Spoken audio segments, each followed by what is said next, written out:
The Data Possible podcast is brought to you by Discovery Data.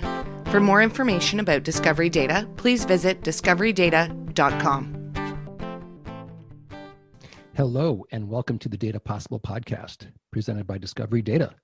The Data Possible podcast examines how data fuels your sales, marketing, and recruiting teams to achieve success. Our goal is to provide you with tools, techniques, and best practices to help you close more deals, find new opportunities, and recruit better people and partners. This is your host, Doug Heikkinen. And with me today is Duncan MacDonald and Jeff Tripp, who are the founders of AdvisorTarget. Hello, gentlemen. Hello. Hey, Doug. How are things going for you this year?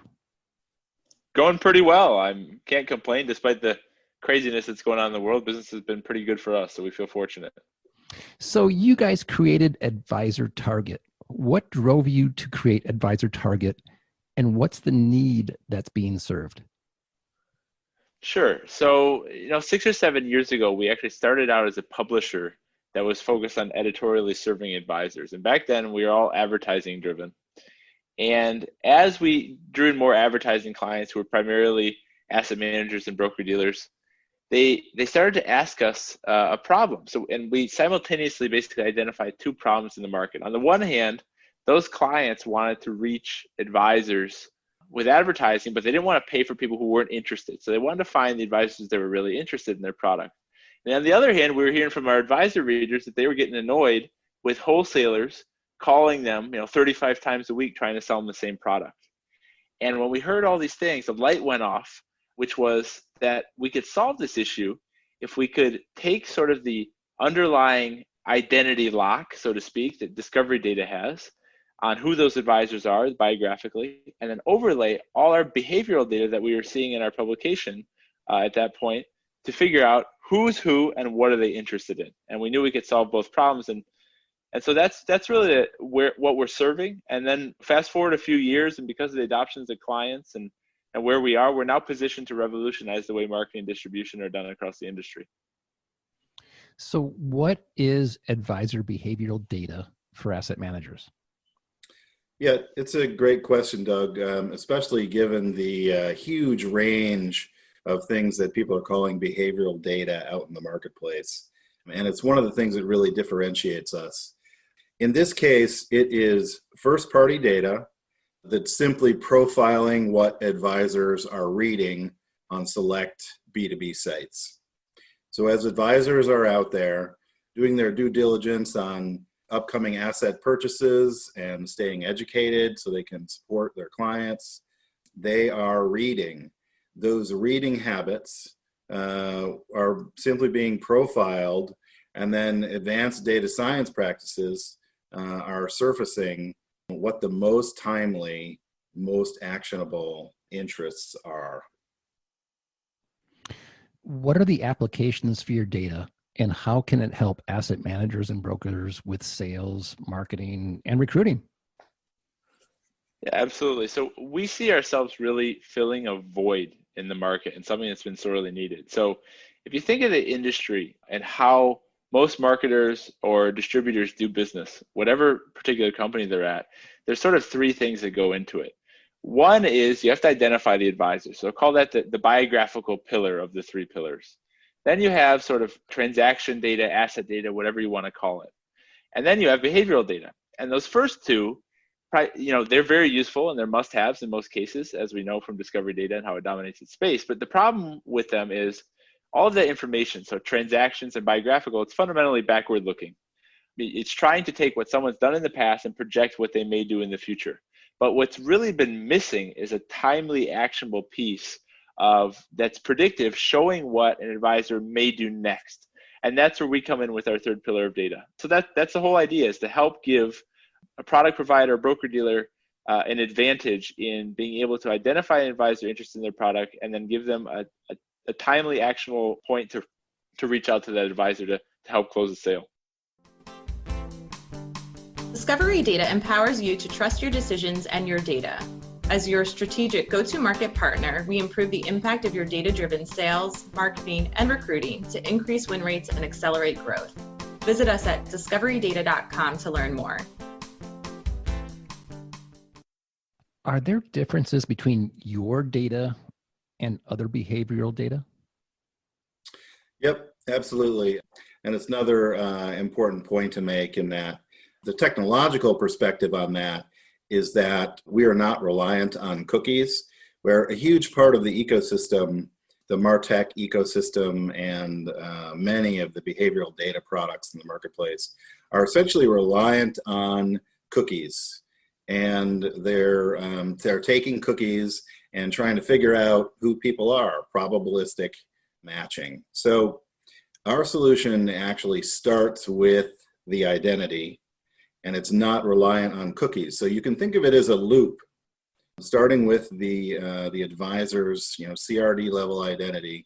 We're simply profiling what they're reading on a very specific B2B site. So as the entire industry, even Google and Apple's already well into this, is phasing out third-party cookies, and many of the connections that a lot of the MarTech platforms have been essentially reliant on for years. We are out ahead of that in that we are not reliant on cookies. So then the actual data that's being captured is differentiated as well, in that it's not hundreds of sources that we're trying to make some use of. It's simply profiling advisors' reading habits on very select B2B sites. So it's very targeted, it's very straightforward, and again, from that, we're able to make it actionable for clients. So Jeff, I have a follow-up. Does a publisher have to give you guys permission to get the data? You mean the source of the data, the collection point? Yes. Yeah, absolutely. It's very specific sites. We actually have an editorial property ourselves that is really the main anchor here at this point. Other publishers that are highly endemic to the advisor space will be brought on over time as well as it makes sense. But it's absolutely specific sites that are transparent and very well lit, and clients can go and read the content and kick the tires and really understand that perspective as well, which is important. Yeah. Duncan, what does it mean to be a vertically integrated data company? So that's picking up basically on what Jeff was just saying, which is we have a proprietary technology that allows us to do all the tracking that underpins this behavioral data identification that we've been talking about. And so what we do is basically we've partnered with various media properties, including ones that we own and run, to apply this technology in different places. And what that means is we're basically owning and can identify the advisors at the inception point across all these different properties. So it's a very important differentiation for us. The general model when you hear behavioral data is a company that specializes in buying thousands of different data sets, scraping information across the internet and trying to repurpose it, sort of like an alchemist trying to create gold out of thin air. And that's completely different than what we do. And is how we're able to maintain quality is that we have a very consistent protocol for how we identify and capture data across different properties using the same technology and all feeding into the same database. So we refer to that as vertical integration. That's what ensures the great results you get with AdvisorTarget. Yeah, so how can your data and data science help firms operate more efficiently and effectively? Yes, absolutely. There's many ways that it can. I would say, the first thing to always focus on is and how we can help is AdvisorTarget really, when you get down to it, is about boosting ROI. Whether you're a marketing or a distribution team, the idea here is you're inevitably going to have large lists of prospective clients. And if you apply our behavioral data lens, that allows you to quickly cut through from a list of 500 people down to the list of 20 that really are the ones who are likely to be buyers. So that's the first thing to say. But, getting more into the data science side, a lot of companies now have built out their own data warehouses and have more sophisticated protocols. And when that occurs, what we can do is our data can act as an additional layer that goes into their own targeting to help identify who's who and just add on another parameter. And finally, one thing that we can do is help close the loop, so to speak, which is they can see, an asset manager, for instance, can see which transactions happen in certain funds of theirs, but what they don't really know is what preempted that transaction. And so what we can do is if we give them behavioral data, that it can then see, did that end up in a transaction, which then that information can help smarten their data protocols and their own algorithms. Guys, have you always been such data geeks? I certainly have. So I did a PhD concurrently, but also before doing this. So I've always been super wrapped up in this kind of stuff. So I don't think it's a coincidence I ended up having a data company. And what's next for AdvisorTarget? Well, right now the big focus for us is on this partnership. This is a big opportunity for us. We've been operating on our own for a couple of years, and now we feel like this opportunity with Discovery Data is a big thing, because Discovery Data brings so much in terms of identity lock and being able to identify the advisor, and then we bring the timely, actionable aspect. So we think this is a really dynamite proposition for clients, and so we're really focused on that. Duncan, Jeff, this has been absolutely fascinating. Thank you so much for talking to us today. Thank you. Thanks, Doug. For everyone at Discovery Data and the Data Possible podcast team, we thank you for joining us. Take care. The Data Possible podcast is brought to you by Discovery Data. For more information about Discovery Data, please visit discoverydata.com.